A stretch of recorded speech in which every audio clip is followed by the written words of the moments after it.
Trending ngayon ang mala Instagram billboard ni Catherine Bernardo sa EDSA Guadalupe.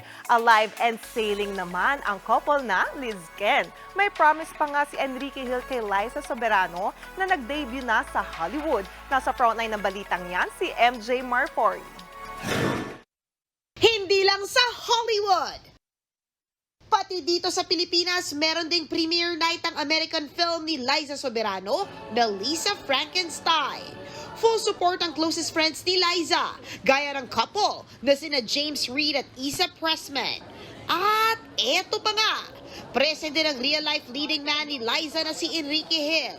Chika niya sa News 5, pang forever ang ibibigay niyang suporta kay Liza. I've always been, a supporter ever since day one. So sabi ko talaga, till I die, I'll always support. Napapanood na ngayon sa mga sinihan sa bansa ang Lisa Frankenstein. Daring naman sa bago niyang photoshoot si Catherine Bernardo. Nakadisplayan ngayon sa mga billboard na ito sa EDSA Guadalupe. Photo album yan! Marami pang napawaw sa ganda ni Catherine. Gaya na lang ng co-star niyang si Chi Filomeno. Comment nga ni Chi, ginawa raw Instagram ni Catherine ng Guadalupe. Napa-comment naman ng fire emojis ang iba pang celebrity friend si Kat dahil sa kanyang hotness.